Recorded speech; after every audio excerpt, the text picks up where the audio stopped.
Hi friends, welcome to our channel. ముందుగా మన channel ఎవరైనా చూస్తున్నట్టయితే వెంటనే మన ఛానల్ సబ్స్క్రైబ్ చేసి కామెంట్ చేసి లైక్ చేయండి ఫ్రెండ్స్.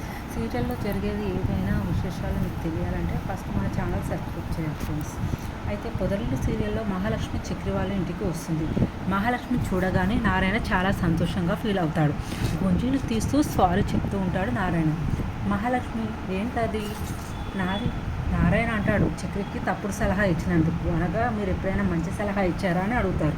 అలా అన్నప్పుడు నారాయణ, లేదు, నాకు నీలాంటి అమ్మ లేదు, నా చిన్నప్పుడే చనిపోయింది, అందుకే ఇలా పెరిగాను, చాలు రావాలనుకోవట్లేదు, వచ్చావు కదా అది చాలు అనగా మహాలక్ష్మి అంటుంది, ఇప్పుడు కూడా నేను ఉండాలని రాలేదు అంటే నారాయణ అంటాడు, ఇప్పుడు ఏమైంది అంటే కన్నం చూడడానికి వచ్చాను అని అంటాడు. ఇప్పుడు ఆడికి ఏమైందని నారాయణ అంటాడు, లోపల ఉన్న మనిషికి ఏమైందో బయట ఉన్న మనిషికి తెలియదు, బయట ఉన్న మనిషికి ఏమైందో లోపల ఉన్న మనిషికి తెలియదు, తప్పంతా మీదే, తప్పు ఉప్పు మంచి చెడు చెప్పడానికైనా ఉండొచ్చు కదా అని అంటాడు. నేనేం ట్యుటోరియల్ కాలేజీ నడపట్లేదు, అందరూ కలిసి ఈ మాతను ఉంచేస్తే బాగుండు అని మాతను అనుకుంటాడు. దేవుడు ఉన్నాడు, మహాలక్ష్మి వాడు ఎలా ఉన్నాడు, వాడి ఆరోగ్యం ఎలా ఉంది, ఇల్లు ఇలా ఉంటే వాడికి ఇన్ఫెక్షన్ రాదా, ఏం లేదు పెద్ది, ఏదో బతుకుతున్నాం, మరి ఇంకా జ్వరం తగ్గినట్లేదు కదా, మరి మేము వెనకాల కూర్చుంటాం, ఈలోపు ఇల్లు నీట్గా ఉండాలి అనగా నారాయణ, శివంగి ఈస్ బ్యాక్ అంటారు, ఇక్కడే ఉండిపోవాలి, మా పరిస్థితి చూసి కరిగిపోవాలి, అమ్మ మహాలక్ష్మి రామ్మ, వీడికి ఇంత జ్వరంగా ఉంటే వదిలేసి వెళ్ళారట, వీడు కూడా ఉండొచ్చు కదా పెద్ద అనగా, వీడు ఉంటాడు అనుకున్నామ్మా, వీడు మధ్యలోనే వదిలేసి వెళ్ళిపోయాడు, అయ్యో నేను ద్రాక్ష పండ్లు తెచ్చివ్వడానికి వెళ్ళానండి, దొరకలేదు ఆర్డర్, మీరు వెళ్ళేటప్పుడు కన్నాకు జ్వరంగా ఉందని చెప్పలేదేంటి పెద్ద అంటే, ఆ వంకతో మిమ్మల్ని బాధ పెట్టాలనుకోలేదమ్మా అంటే, మీకు ఎలా తెలిసిందమ్మా అని అంటే, రాత్రి నేనే ఫోన్ చేసి చెప్పాను అని కన్నా అంటారు, కానీ మీరు వస్తా అనుకోలేదు అంటే, ఏరా మరీ అంత సెల్ఫిష్లా అనుకుంటున్నావు నన్ను, అదేనండి జ్వరం వస్తుందని చెప్తే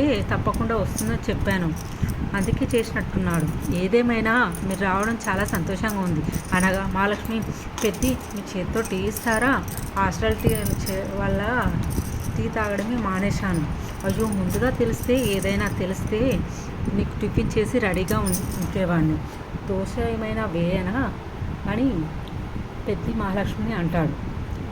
అలా అన్నప్పుడు మహాలక్ష్మి, టీ చాలు పెద్ది, మీ చేత్తో చేత్తో చేసిన టీ ఆ టేస్ట్ ఎక్కడ దొరకట్లేదు, ఆఫీస్లో ఉంటుందిగా, ఆఫీస్లో మిషన్ ఉంటుంది, డికాషన్కి ఒక బటన్, కాఫీకి ఒక బటన్, దానికి సెంటిమెంట్స్ ఉండవు, పెద్ద చిన్న భేదాలు ఉండవు, అందరికీ ఒకేలా ఇస్తుంది అంటుంది. సరే మా నేను టీ తీసుకొస్తానమ్మా అంటుంది. అరే నీ కష్పిల్లోకి వచ్చినందుకు నీకు మాటికి జ్వరం ఎందుకు వస్తుంది అని కన్నని అడుగుతుంది. అసలు హాస్పిటల్కి వెళ్ళావా అని అడుగుతా, టాబ్లెట్స్ వేసుకుంటున్నావా, ఒళ్ళు ఇంకా వేడిగా ఉంది, మళ్ళీ వెళ్దామా అని అంటుంది. వెళ్దామండి, మీ ఇద్దరిని నేను బండి పైన తీసుకెళ్తాను టీ అంటాడు. అరే నీ ఓవరాక్షన్ ఆపు, నువ్వు 100 సార్లు మాట్లాడినా నీ ముఖం కూడా చూడదు, నీతో కూడా మాట్లాడదు అని అంటారు. రాత్రి నువ్వు 11 మందికి షేర్ చేస్తా అని తెలిస్తే, నీ కోరిక నెరవేరుతుందని తెలిస్తే 11 మందికి షేర్ చేశాను అని అంటాడు. నేను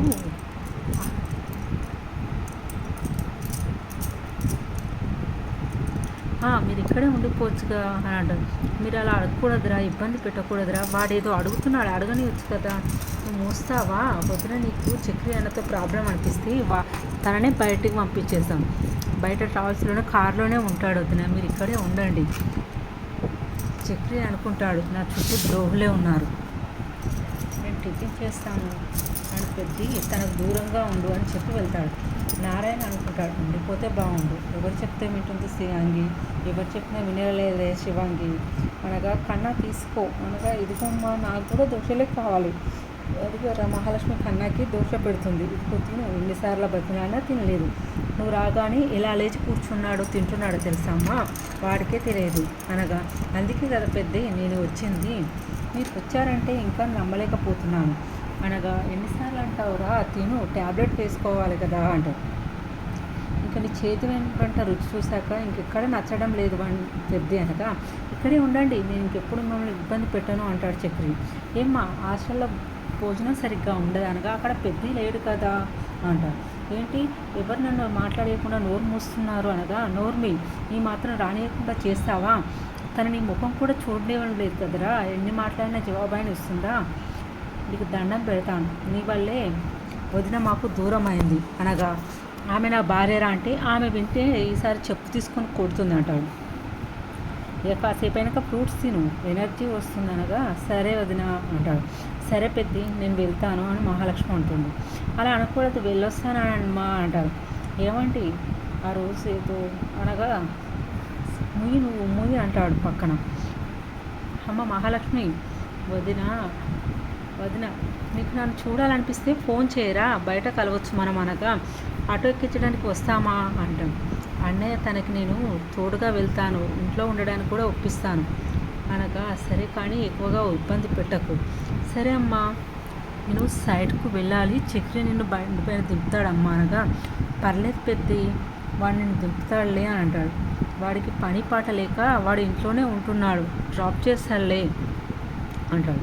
అడిగే వాళ్ళు ఎవరు లేరనా, ఇల్లు అలా ఉందంటే దరిద్రం తాండవిస్తుంది. మా ఇంటి మహాలక్ష్మి గడప దాటి వెళ్ళిపోయిందమ్మా, దరిద్ర దేవతకు ఆహ్వానం పలికింది.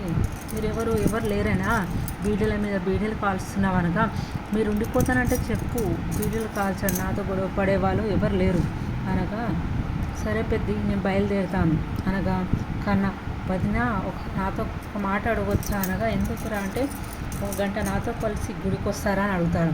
ఎందుకురా అంటే, నీతో పాటు గుడికి వస్తే ఎప్పుడైనా నేను ప్రశాంతంగా ఉంటుంది నా మనసు వదిన అంటారు. అప్పుడు స్నానం చేసినట్లు లేవు కదా అంటారు. అంటే లేదు నేను 2 నిమిషాలలో నేను స్నానం చేసి వస్తానని అంటారు. ఎండలో ఎందుకమ్మా లోపలికి వచ్చి కూర్చో అని అంటాడు నారాయణ. అయితే నేను కూడా వెళ్తాను అనగా, ఏంటి తను కొంచెం తగ్గి మన ఇంటికి వచ్చింది కదా, పూర్తిగా తగ్గేలా నేను చేస్తాను, మన ఇంటికి వచ్చేలా నేను చేస్తాను. అరే మళ్ళీ అమ్మాయి కోపం తెప్పించకరా అనగా, ఏం కాదన్నయ్యా నేను చూసుకుంటాగా, ఎలాగైనా మహాలక్ష్మిని మన ఇంటికి తిరిగి వచ్చేలా చేస్తాను. వీడు మళ్ళీ ఏదో చేసి అలా ఉన్నాడే, చెప్తే వినడు, అసలు పెంట చేసేలా ఉన్నాడే, ఏంటో మరి వాడి ప్రయత్నం ఫలించి వాడు మహాలక్ష్మి మన ఇంటికి రావడానికి ఒప్పుకుంటుందేమో అని పెద్ద అంటాడు. సరే గుడికి వెళ్తున్నారు కదా, ఆ దేవుడి మీద భారం వేద్దాం. కానీ నా మహాలక్ష్మి ఇద్దరు కలిసి వెళ్తుంటే, నువ్వు చక్రి భార్యవు కదా, ఇంటికి మళ్ళీ వచ్చావా, మా లెక్క ప్రకారం రాకూడదు కదా, ఎలా వచ్చావా అంటారు ఇరుగు పొరుగు వాళ్ళు. కన్నా కోపంగా, ఎక్కడికి వెళ్తున్నారంటే అనగా, కూరగాయల నువ్వు బయటకు వెళ్ళగానే మీ ఆయన గోడ దూకి రత్నాల ఇంటికి వెళ్తున్నాడు చూస్తున్నావా, ఆయన గురించి ఏంటి, బయట విషయాలు ఎందుకు, ఫస్ట్ మీ ఇంట్లో విషయాలు చూసుకోండి, తర్వాత బయట గురించి మాట్లాడదు అనగా, సచ్చినోడు ఇంతకు తెగాయించండి అని అనుకుంటాడా అంటే. అప్పుడు కన్నా అంటాడు, సారీ వదిన, మీ ముందు అలా మాట్లాడిందని చెప్పి నేనే అలా అన్నాను వదిన అనగా, కాదురా నేను ఇంట్లో నుంచి వెళ్ళిపోయిన విషయం అందరికీ అప్పుడే తెలిసిందా అంటారు. అప్పుడు ఇంకా వేరే వాళ్ళు, లేరా కన్నా మీ వదిన మీ అన్నతో కలిసి బయటికి వెళ్ళిపోయింది కదా, గొడవ పెట్టుకొని మళ్ళా వచ్చిందా అని అడుగుతారు.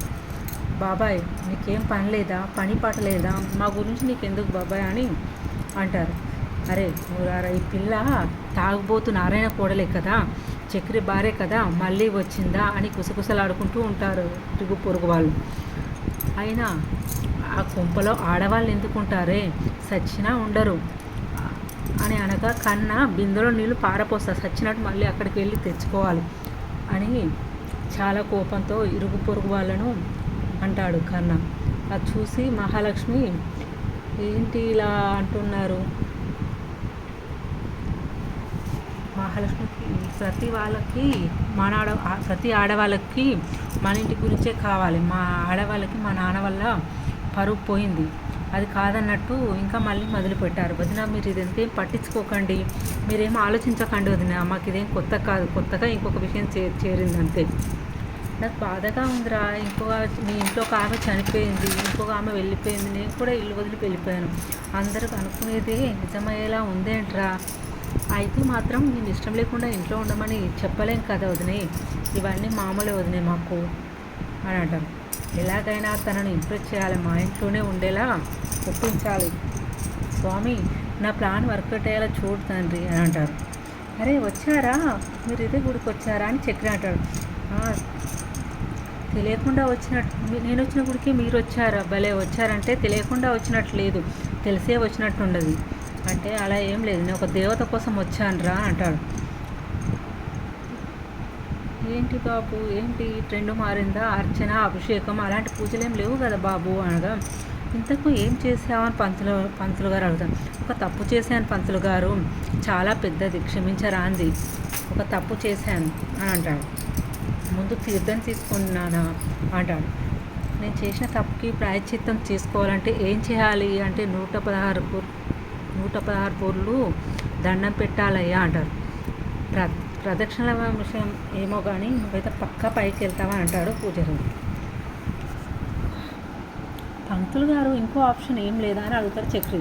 మరి నువ్వు ఎవరి విషయంలో అయితే తప్పు చేసావో వాళ్ళు నిన్ను క్షమించాలి, అది జరగని పని అనగా రారా కన్నా అంటాడు. ఏమండి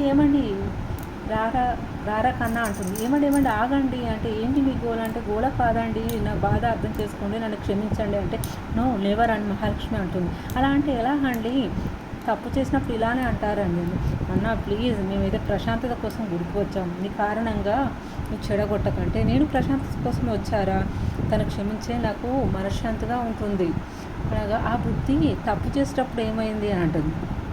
నా బుద్ధికి ఓకే ఫ్రెండ్స్, కమింగ్ ఎపిసోడ్లో ఇంకేం జరగబోతుందో తెలుసుకోవాలంటే మన ఛానల్ వెంటనే సబ్స్క్రైబ్ చేయండి friends. Thank you for watching my videos.